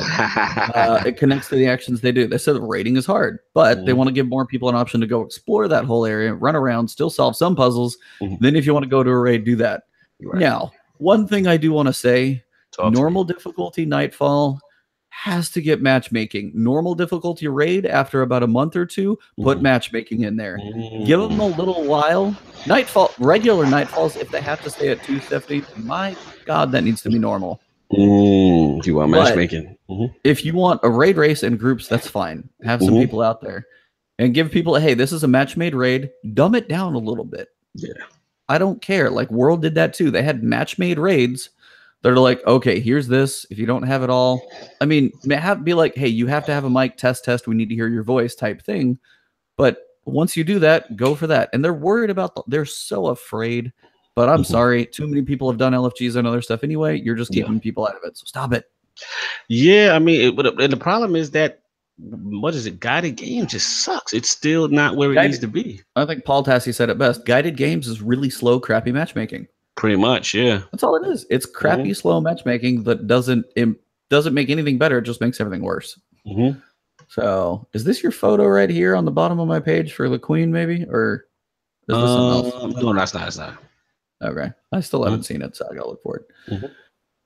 Milestone activities are getting a much needed upgrade, and story missions will actually matter again. So I heard there's a heroic story missions, daily challenges. That stuff all needs in there, so that's huge. Hmm. Um, just a daily heroic story mission, a chance for some powerful gear, just a reason to log in every day. Yeah, Yeah, man. Facts. that's huge. So, um, the day-to-day experience, all that stuff, and bounties again. That's a huge question. I have no idea what they're gonna do. Yeah, I'm very curious to see how they handle that whole You bounties know, thing. bounties, you do daily story missions, bounties. What if it was like, every 10 bounties you do, you turn something and you might get a piece of gear? As slow as the grind is right now, that would not kill any bit of that grind. That would give it just some reasonableness to it. Right. Because right now, once you hit 370, holy crap, it's slow. Like Hmm. real slow. Um, Hmm. so yeah. The new subclass evolution sounds like a big upgrade, but still uses preset skill trees, which is, but there's more of them at least. You can think of these as supers. There's 9 new supers. We See call them that's subclass paths. like that. Yeah. Because every subclass, you need 2 paths. Now we're adding a 3rd path for all 9. So gonna have more options in here, which will be good. So Hmm. kind of curious to see what that looks like. Maybe a little bit more customization, but it still seems like if you're on this super, you get maybe 1 or 2 max options. It's not like here's this one. I want to have shield throws, but I want to have devour, and yeah. So Hmm. the new supers have more nuanced depth beyond their descriptive ability, and support skills are big focus. Kind of like what you played for the Warlock, it sounds like. Yeah. I mean, just the fact that you have like a big, giant healing super rift should be Hmm. huge. Yeah. I'm very curious to see what the actual, downright abilities of that super do. Yeah, like, I mean, is the Superman one going to have a noticeable difference of any feel of like melee boosts or grenade changes or what? Like, how much of the trees are actually going to change? I wonder. We'll see. Hmm. Weapon slot changes. I think this is the biggest one for everybody because my curiosity is like, yeah, you can put. I think I've heard a couple things. One, Hmm. for weapon slots, it's going to take the new ones to drop into the slots. Like, Right. but it's also going to take like a kinetic shotgun to be usable in that slot. I can't just use Hawthorns in my kinetic slot. Right. So, and I'm sure it's like legacy code or legacy weapons, and changing them up might be rough. So we'll see if that's the case, though. With as many weapons and choices as we have right now, they basically need to double it to give you a fair amount of options, which kind of. Yes. So it's like if they only had like 2 kinetic shotguns and 2 of this and that and the other, yeah, you can do stuff, but it's like that whole piece of choice. And I know there's going to be random rolls, but still, Still. I just want to see how they balance the new stuff, the random rolls, or is just Better Devil still God tier? And every other hand can you might get a good roll, Right. but if it doesn't, it's still you're just using your Better Devil. So Yeah, Dado had a good video on this, and he pretty carrying much stuff forward. Yeah, and Yeah. I actually agree with him. I do too. at first when I thought about it, I'm like, damn, that sucks that Better Devils and the old stuff is not gonna get brought forward with the random rolls. But when I thought about it, I'm like, because if it was, all we're gonna do is just use Better Devils again. We're not gonna use any of the new weapons because Better Devils by itself naturally is already good. You know what I'm saying, kind of thing. So it's kind of gonna force us to use new weapons and play around with other stuff. So I'm all right with it. I'm actually coming around on that now. Yeah, I mean, I know everybody's like, you put in your time, you put in your work, and there's so many things. It's like, okay, so if I get a dead orbit set, maybe that's something you can transmog the set, or at least the dead orbit, benefits of faction rallies and stuff, and keep it with you. Mhm. But the fact that like, in World of Warcraft, a new expansion would come out, and your gear dropped at a level. Yeah, I'd have like the ultimate gear for level 70, but now we're going to 80. As soon as you hit 72, that level 70 stuff, even though it was like elite for that level, it's gone. Yeah. And you just knew what you were going to get was better. So I like, just for the fact that too many things like, and then you wouldn't have Better Devils, you wouldn't have your Midnight Coup, that type of stuff would be part of the previous year, and you move on. We move on. So too many people are stuck on the like, I have my one comfortable gun. Like, yes, that's what it I is. hate that. It's like you got to have some variety. It's like, okay, in year 2, this will be the new thing, and that'd be a good way to shift the meta occasionally too. Yeah, to shift it up because, like I said, like again, Dado has a fantastic video out. You know, some people's D1 loadout didn't move from Fatebringer, Black Hammer, Galahorn. Yep.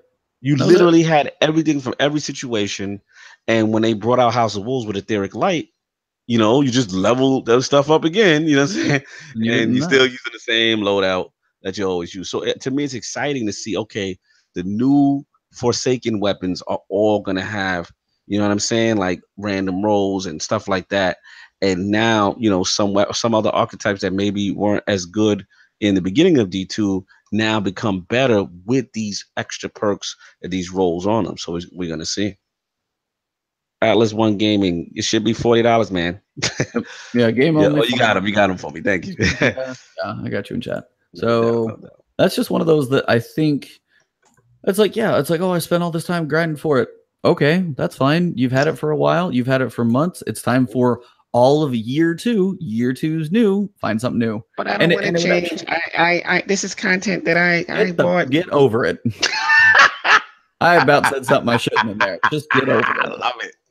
I love it. That's like, it's like, but and it's especially the bought this because I paid for this and I should be able to use my weapons going You're forward. Gonna get all new weapons. But I like better devils than yeah, whiny baby wambulance millennial baloney crap. I don't give a damn. Yes, he bought this in rare form. Let's go. Yeah, getting salty. Yes. Salty up in here. Some existing weapons will change slots, and old gear can be infused to the light level for a high cost. I'm curious what the high cost is. Maybe there's only a couple that move over, but my only problem is everyone's going to bring Better Devils, Manan, Curtain Call, Sins of the Past, Midnight Coup. Even if it's a high cost, you're going to bring 10 weapons over, not 120 weapons. You're going to bring your main 10, and unless your other stuff's better, what's the point? So it's like that's the issue that falls. So, and again, stuff for them to think about for D3. Crucible's first key change will come from weaponry categorization.